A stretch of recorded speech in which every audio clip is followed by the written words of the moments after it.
let us see more about the word tense.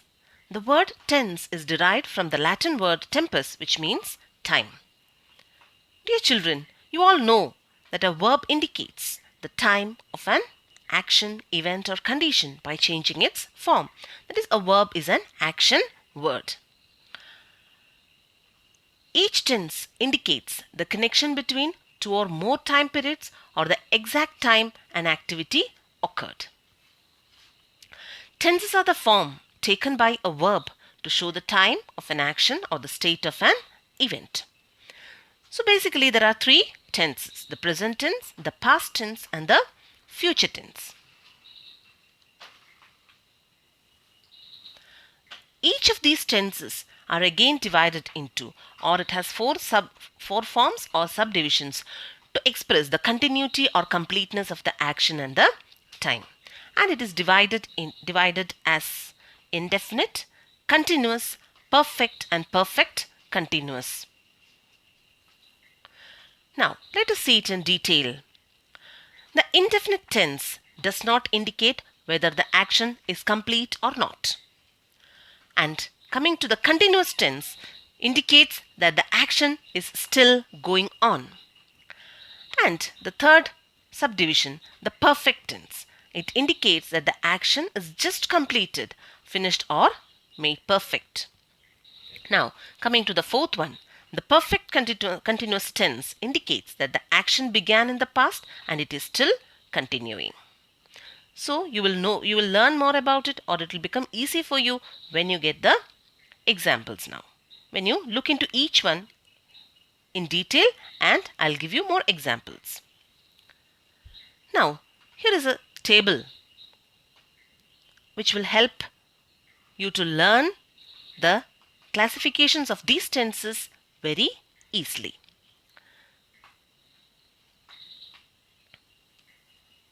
Now let's look at the present tense. So the present tense, each tense, so we have basically there are three tenses and each tense has got four subdivisions. First we'll have a look at the present tense.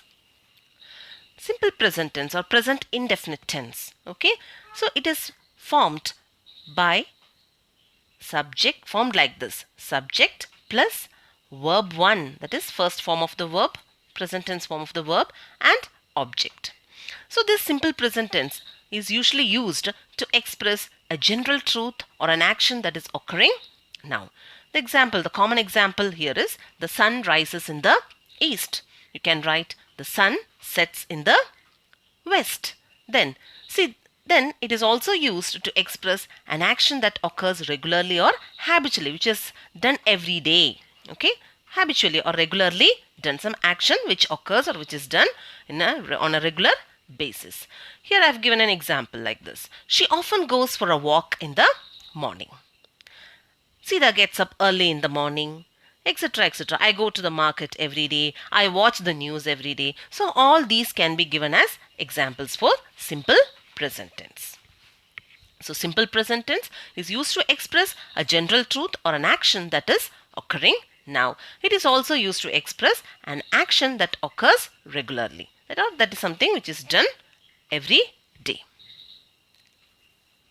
Now the second subdivision is present continuous tense. Because present continuous tense expresses an action that is happening at a particular time or at the present time. Yes, an action which is happening at the present time. And it is written in this form: subject plus is or am or are plus verb 1 plus ing plus object. Example is: I am reading a book. I am writing a letter. I am playing violin. Then she is playing a violin. She is playing with a doll. Then she is watching the news. She is singing a song. Mohan is painting the wall. The cat is drinking milk, etc., etc. They are watching a movie. All these are examples of present continuous tense. So all these show that an action is going on at the moment. So an action, the reading of book, playing of violin, watching a movie. So these activities are going on, isn't it? These activities are going on at the moment. That is expressed using the present continuous tense. Next, we will look at the third subdivision in it, present perfect tense. It is written using, or it is written in this form: subject plus has or have plus verb 3, that is perfect form of the verb, plus object. Yes, and when you write, when you are using when the subject is singular, has is used, and when the subject is plural, we use have.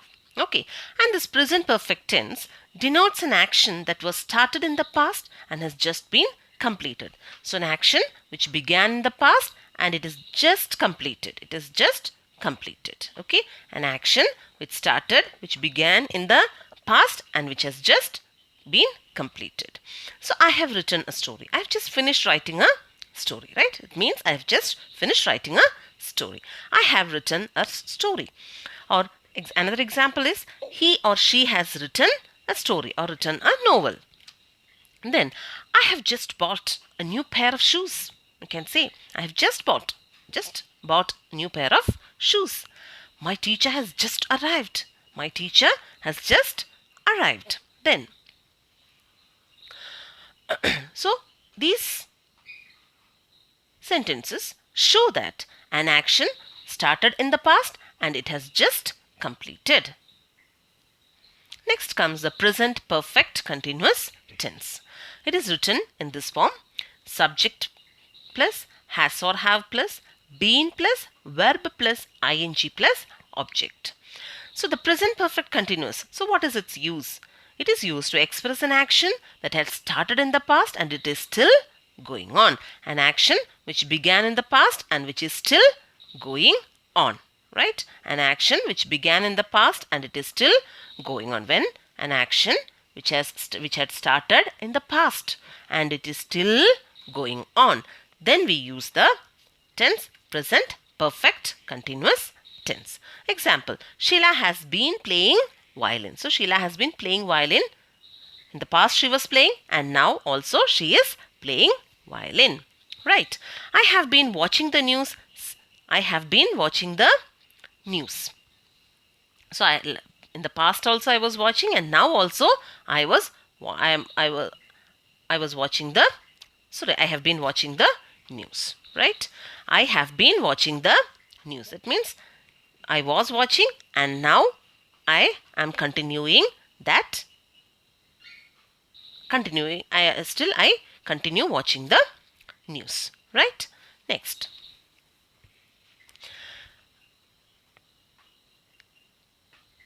Another example is, he has been reading since morning. He has been reading since morning. Then, you have been waiting for me for 1 hour. And another example it was rainy. Sorry, it has been raining since morning. So some action which has started in the past and it is still continuing. Okay, that is expressed using present perfect continuous tense. Now comes the second part, the past tense. This past tense also has got 4 subdivisions: past indefinite tense, that is simple past tense, then past continuous, past perfect, and past perfect continuous tense. Then this is written in this form: subject plus verb 2 plus object. Okay, verb 2, that is the past tense form of the verb, and it is used, it is very simple, it is used to denote an action that had happened in the past. An action which had already occurred, which had completed in the past. Simple past tense is used to express an action that had already completed in the past. I ate an apple. Hari washed his clothes. I bought a car last month. She celebrated her birthday yesterday. So all these, the actions in all these sentences show that the action had already taken place. The action which had already taken place is denoted using simple past tense. Next subdivision is the past continuous tense. The past continuous tense denotes an action which was happening in the past, which was going on in the past. An action, to express an action, when you want to express an action which was happening in the past, then we use past continuous tense. Boys were playing cricket. Boys were playing cricket. They were playing. They are not playing now. They had They were playing in the past. Then she was cleaning the room. She was cleaning the room.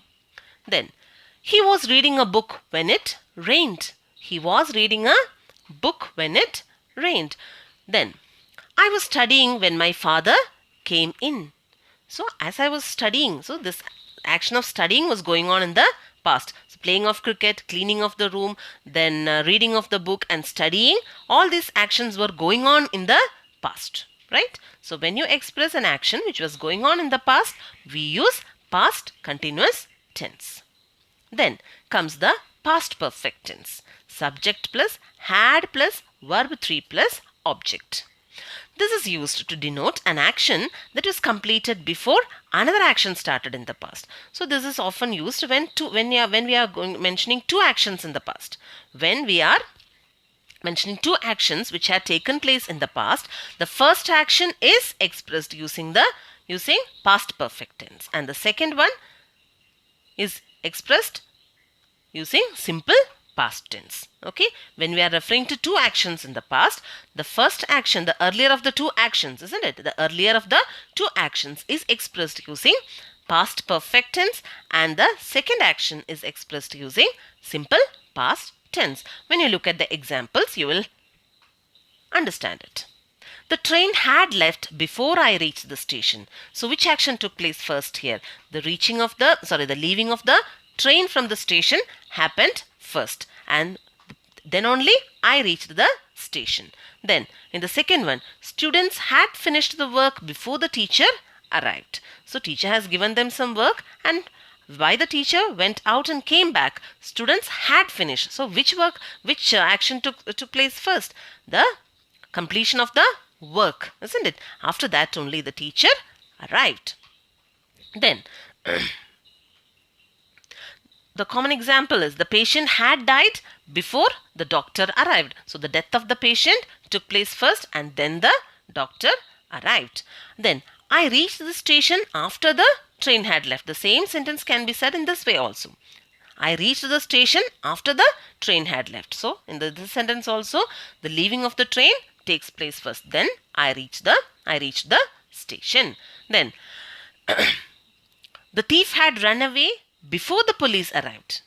The thief had run away before the police arrived. So the running away of the thief took place first, then the police arrived at the spot. Then another example can be, I had plucked a flower before I entered the house. So which action takes place here first? The plucking of the flower, isn't it? That action had taken place first, and then entering into the house. So in all these examples, it is very clear that when we are referring to two actions in the past, the earlier of the two actions is expressed using had plus verb 3 form, and the second action is expressed using simple past tense form. Next, we are moving to past perfect continuous tense. This is used to denote an action that is finished at some definite time in the past, but which had been going on before it was finished.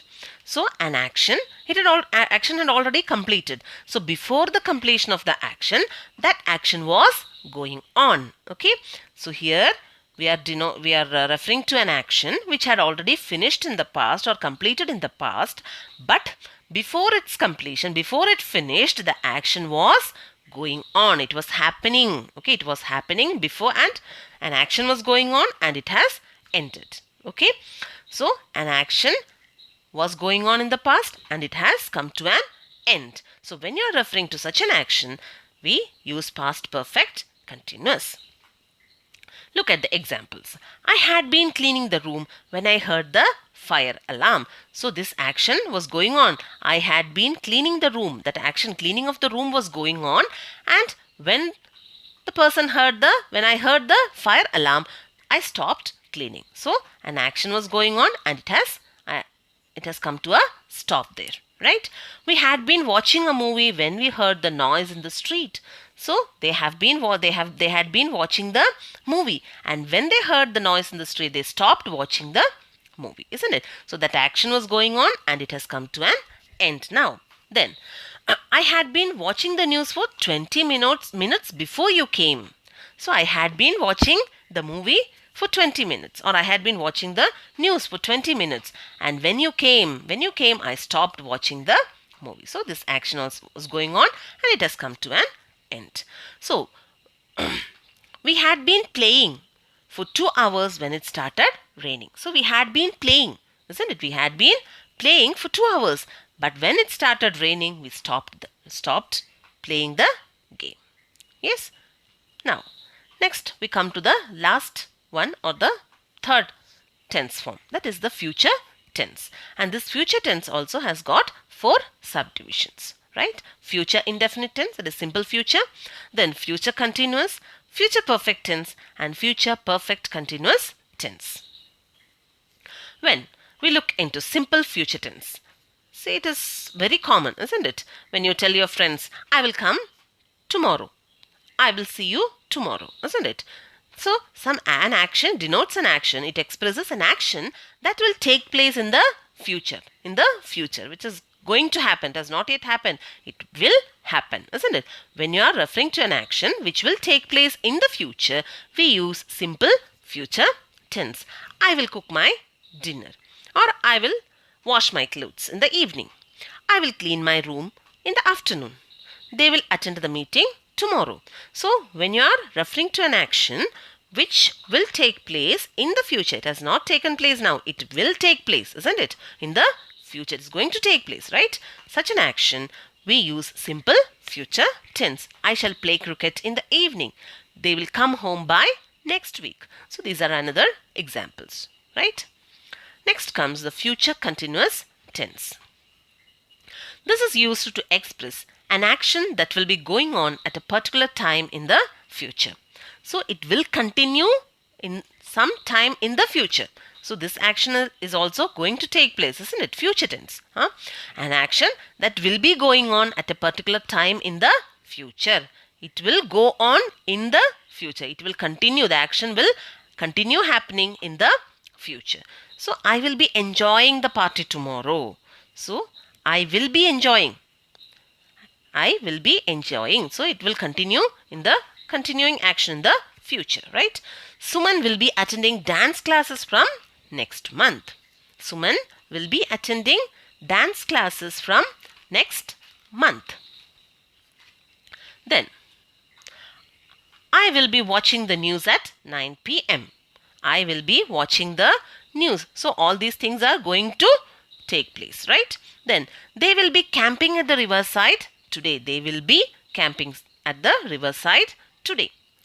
Okay, so an action that will be going on at a particular time in the future. Okay, that action is expressed using future continuous tense. Is the future perfect tense. The future perfect tense is used to express the completion of an action by a certain period of time in the future. So, an action will be completed at a certain period of time in the future. When you denote or when you express an action which will be completed, isn't it? Which will be completed at some time in the future. When you refer to such an action, we use future perfect tense. Example, I shall have decided the destination of my holidays by tonight. So by tonight, I will have decided it, isn't it? Another example can be, I will have watched the news before 10 p.m. So before 10 p.m. I will have watched. I will have completed watching, right? Then the postman will have delivered the letter by Wednesday. The postman will have delivered. So Wednesday is going to come, isn't it? It's in the future. So by Wednesday, the postman will have delivered the letter. Another example can be, you will have finished your homework before 9. So before 9 o'clock, you will have finished your homework. Then, another can be, you will have received your results by next week. So by next week, again it's in the future, isn't it? So by next week, you will have received your results. Yes, so when you are referring to an action which is going to complete, or when you are going to express the completion of an action at some time, at a certain period of time in the future, we use future perfect tense. Next comes future perfect continuous. That is, You are referring to an action which is to continue, which will continue up to a certain point of time in the future. Which will continue till a certain point of time in the future. Which will, isn't it? The action will continue till a certain point of time in the future. Then, for examples are, you will have been waiting for 3 hours in the station before the train arrives. So you are going to the station now, and before the train arrives, you will have been waiting for 3 hours. You will have been waiting for 3 hours in the station before the train arrives. Next is, the sun will have been going down by the time we are done. So by the time we complete our work, the sun will have been going down. Then, I will have been watching the news for over 10 minutes before you join me. So before you join me, I will have been watching the news for almost 10 minutes. Then, you will have been celebrating your 13th birthday party tomorrow. So tomorrow you will have been celebrating your 13th birthday party. Isn't it? So when you are expressing an action which is to continue up to a certain point of time in the future, then we use future perfect continuous tense. So next we'll see a table, isn't it? There are 12 possible verb tenses. So this will help you to know the verb, the verb tenses, the 3 main forms of the verb tenses, and the subdivisions of each one, isn't it? So the present tense, past tense, and future tense, and each one is divided in, or each one has its own 4 subdivisions, right? Hope all of you enjoyed learning the tenses.